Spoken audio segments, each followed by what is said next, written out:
So the Atlanta Hawks, their vets get it done. 40 off the bench from Lou Williams and Danilo Gallinari.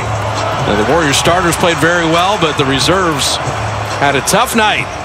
And Trae Young was outplayed thoroughly by Mr. Curry. But the return of Steph is good.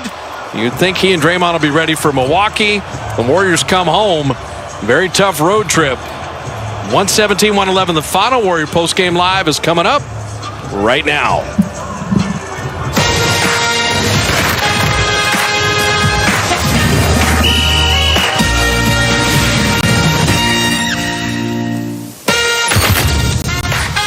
That was a tough one for the Golden State Warriors in Atlanta on this Easter Sunday, where they lose to the Hawks for the second time this season and give up 45 free throw attempts in this ball game. Steph Curry came back, had 37 points, but the Warriors dropped to 0-3 on this 3-game road trip. They'll come back home Tuesday night against the Milwaukee Bucks to try to get a victory here, as the Warriors are 4-12 in their last 16. And we welcome everybody back to Warriors Postgame Live, presented by Toyota, with the Hall of Famer Chris Mullin, NBA champion, former Warrior Darrell Wright, and Bonte Hill.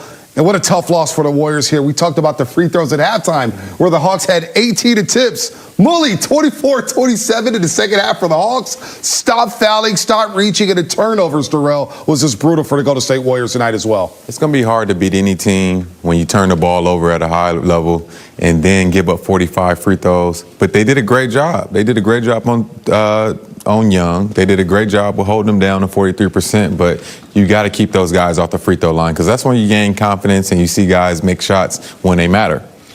It's a tough loss because they did a lot of good things that could have won the game, but they shot themselves in the foot with the free throw, disparity, and then the bench points, 55-19.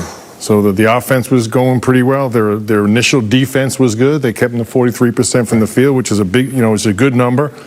But giving up 45 free throws, you can't win a game like that. And you talk about the turnovers; those are two things you can control, and you didn't do it tonight. And Steph Curry with 8 turnovers alone, the one knock on this game tonight. As we look at some crunch time plays here down the stretch, the Hawks with an 8-0 run there in the fourth quarter to take control. Danilo Gallinari was solid off the bench, 25 points, 10 rebounds, and he got to the free throw line 15 times. And you see Lemon Pepper Lou there, Darrell, doing this thing. Tony Snell with the corner 3. And the Hawks just made all the plays down the stretch, D, right? Yeah, I thought, their bench guys, their vet guys have been high-level scorers their whole career. They got it going. And Gallo, got it going at the free throw line, got guys and baited guys that come into him when he was shooting his jumper. And then Lou Will, that was some vintage Lou Will shot making we saw, fade into his left, some tough shots. So those vets really stepped up tonight. And Mully, those numbers right there are telling. The free throw disparity. The Hawks, again, we cannot emphasize this enough. 45 free throw attempts.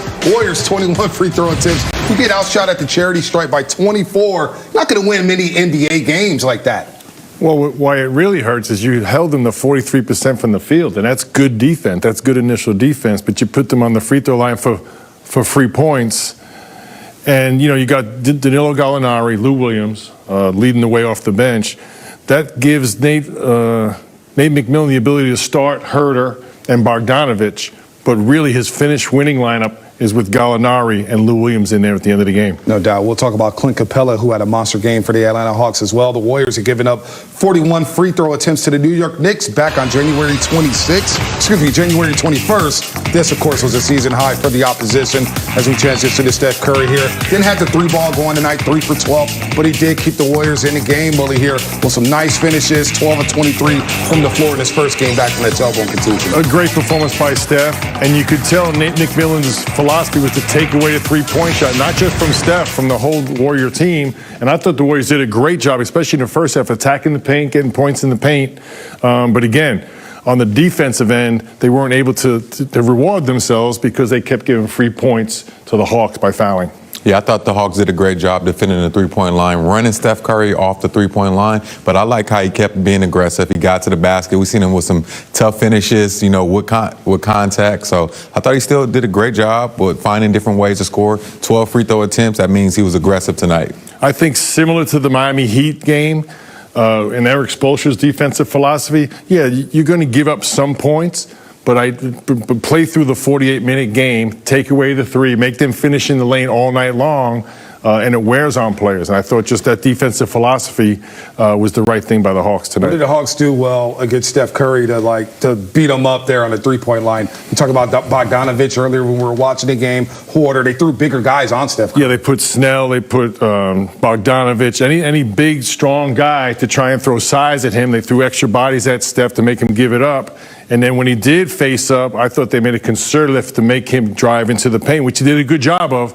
But you rather live with contested twos as opposed to Steph Curry knocking down three-point shots. 8 turnovers for Curry. He was loose with that basketball tonight, Darrell.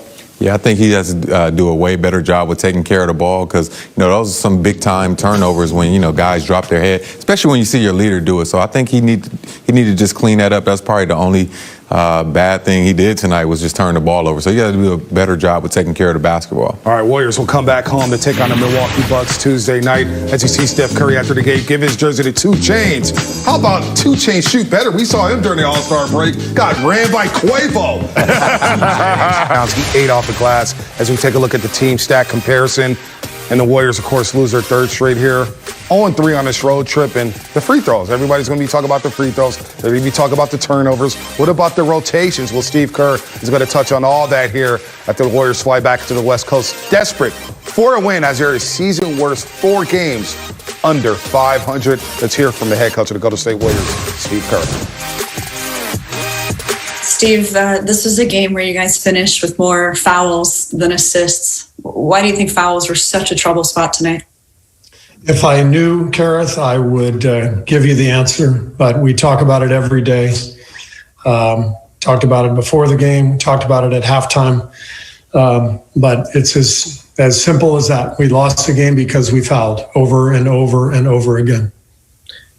Where would you list that among the biggest issues with this team this season? Is that number one?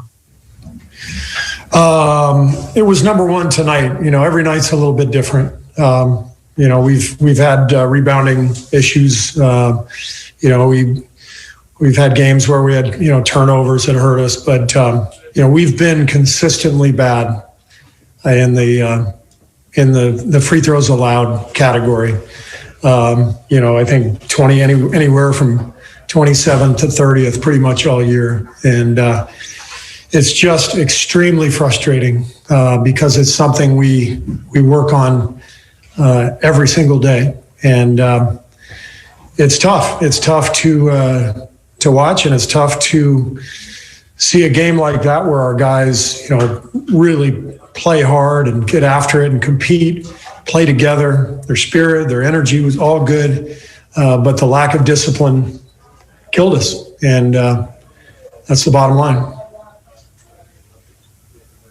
James only got 1 stint per half. It seemed like he actually, he did some good stuff tonight. Why didn't you go back to him in either half?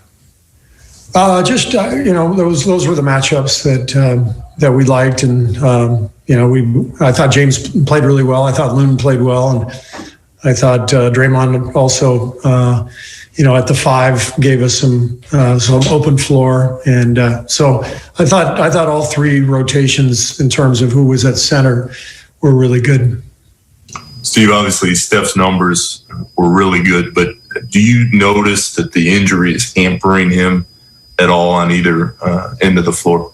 Well, he's wincing. He's wincing a little bit here and there, so you can see that he's in some pain. He wasn't at his best tonight, and it's the sign of a pretty amazing player when a guy has 37 points. And you say he wasn't at his best, but that's the bar that Steph has set for himself. His turnovers were obviously an issue tonight, but I thought Steph competed like crazy, and he's giving everything he can, and he did everything possible for us to win. And in fact, I think as I said, I thought the whole group competed and everybody played hard and together, but we fouled, and that's the bottom line. We fouled too much, and that's why we lost. Steve, their bench was a lot better than your bench tonight. Was there any thought to, possibly altering rotations at any point? No, we played well, and we controlled the game, and we fouled. So that's it.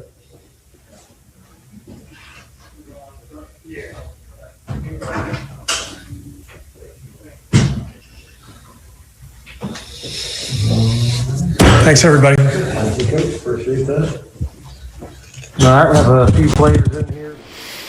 Welcome back to Warriors Post Game Live, presented by Toyota. Chris Mullen, Darrell Wright, and Bonte Hill. And you heard from the head coach there, Steve Kerr. He was basically simple here. Steph Curry played, but they fouled too much, and that was the big difference in the ball game, Darrell. You give up 45 free throw attempts again. 45? 27 in the second quarter. That's 27 in 24 minutes. You're not going to win many games like that. Not going to win many games, and Coach Kerr has been talking about this a long time this season. So you got to do a better job with taking the challenge on defense, being aggressive on defense without fouling. There's a way to be aggressive. There's a way to run guys off the three-point line, but you have to do it without fouling, and that really, really bit them in the butt tonight.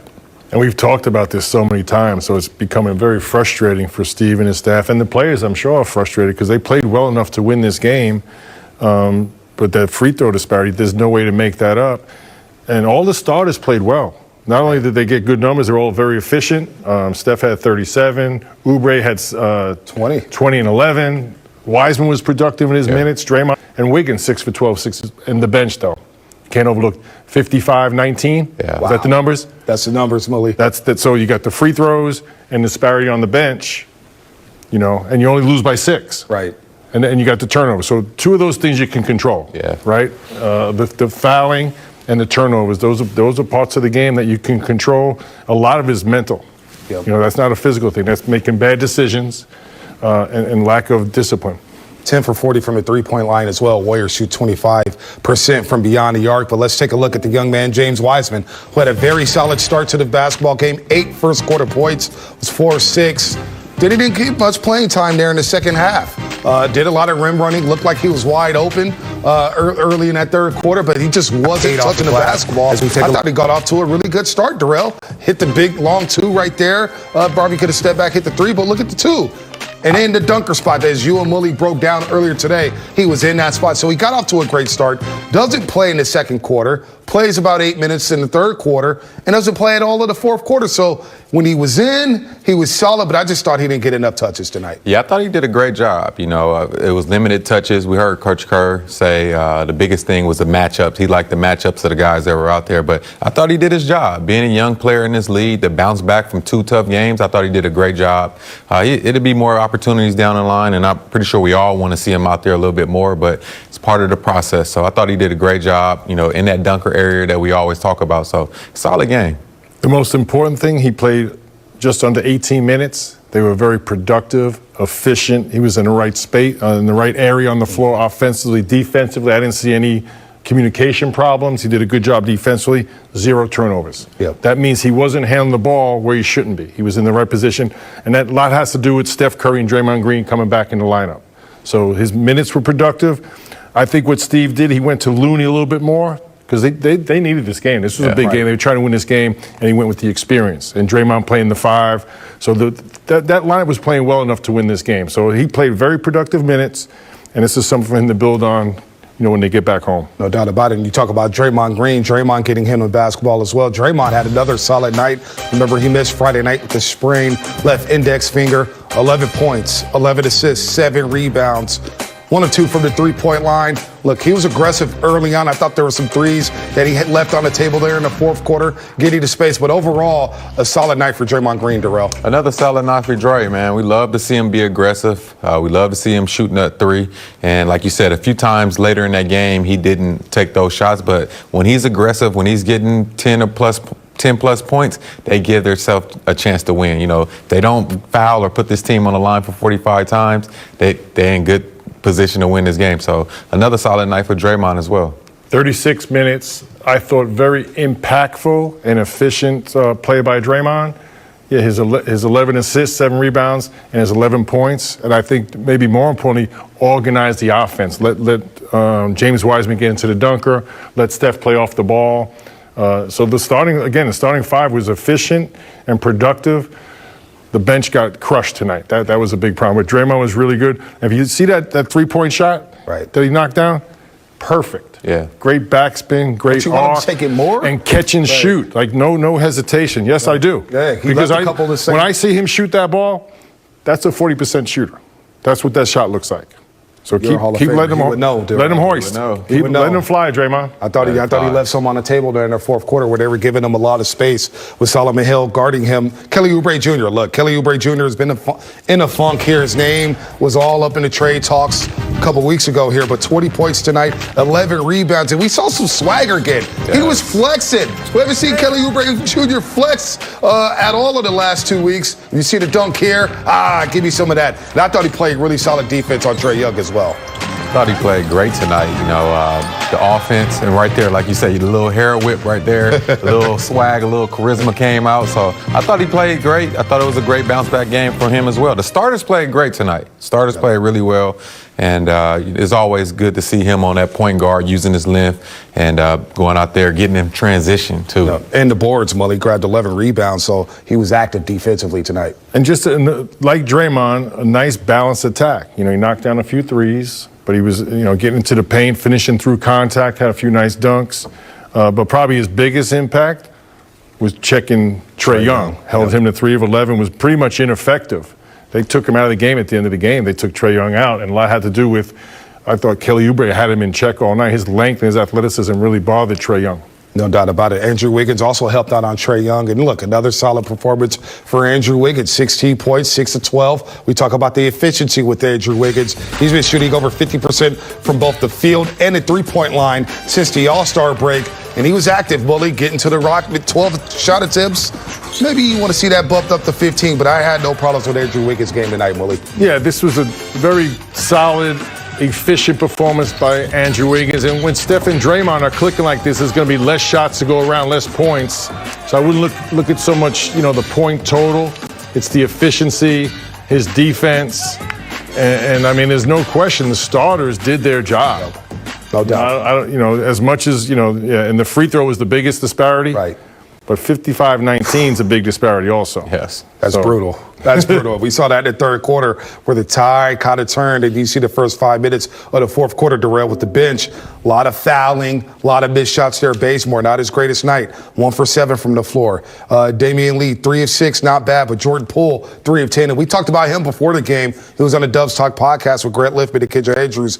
Only 6 points tonight and didn't have any rhythm off the bench. It's deflating when you foul. It's for the whole team, not just for the individuals. It's everybody because the game is slowed up. They're shooting free throws. They're in the bonus early, and you just feel like you can't be as aggressive as you want to. So those guys have to do a better job with closing out short, contesting the 3 without fouling, and then when you are aggressive, just contest late. Be the second person that jump because I think a lot of those guys got tricked with the pump fake. I know I did it to many people. So I know the pump fake. Wait till you come down, lean in, get the foul. So it's deflating to a team that go stop the game. It stops the whole rhythm and the flow of the game. And the rhythm of the flow of the game when Steph and Draymond are in the game flows perfectly, right? You know exactly where Wiseman's going to be. Oubre and Wiggins are in place. But when they're out of the game, it's been a real struggle to even have an identity of what you expect from that bench unit. And you talk about the Hawks. Gallinari was 5 of 8, 13 of 15 from the free throw line for 25 points. That's off the bench. Off the bench. So that's tough. So not only offensively are they struggling, right? Defensively matching up, and then when they do have a decent defensive possession, they're fouling. So that's the constant theme here. But it's really apparent when Draymond and Steph Curry are off the floor, the identity has been hard to find. You don't know what to expect. I know you, as a coach, fouling like that would have drove you crazy on the bench there at Sage. I can imagine what you and Mitch would have done on the bench. And our friend Greg. NBA. We saw it a lot tonight. Let's hear from Kelly Oubre Jr. on tonight's loss to the Hawks. Kelly, fouling is something that, I know you guys have talked about a bunch this season. Why do you think it kind of continues to be a team-wide issue? Discipline. It's a lack of discipline, lack of a game plan, knowing tendencies of your opponent. It all adds up together. Is the fouling of jump shooters or biting for pump fakes, would you say that's kind of been the worst kind of foul for you guys this year? Yeah, fouling for a chance of 4 points, that's probably the worst foul in the NBA for sure. Kelly, if you had to pick one issue that you feel like the group had to clean up, what do you think it would be? Falling, staying disciplined throughout the whole game, 48 minutes.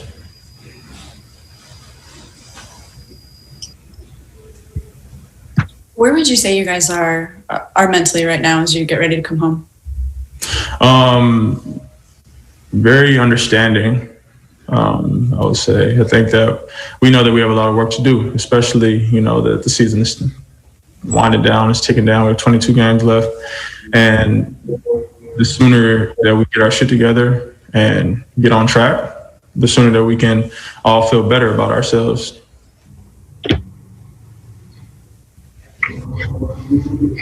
Kelly, how'd you like the way you guys started this game tonight?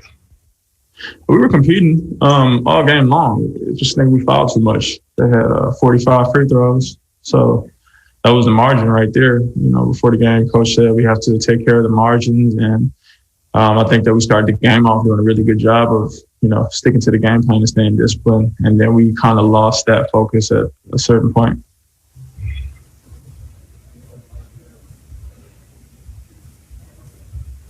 At the same time, though, when you're facing guys like Lou and Gallo, you know what they do.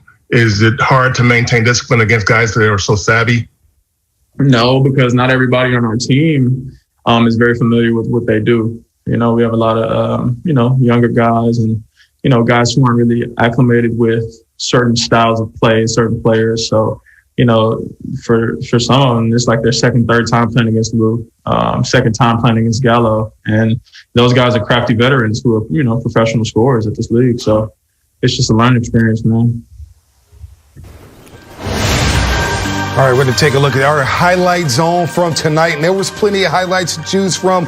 Plus, an update on Eric Patrick. 2 months plus 1,000 bonus cash on the 2021 Ram 1500. The number 3 means perfection.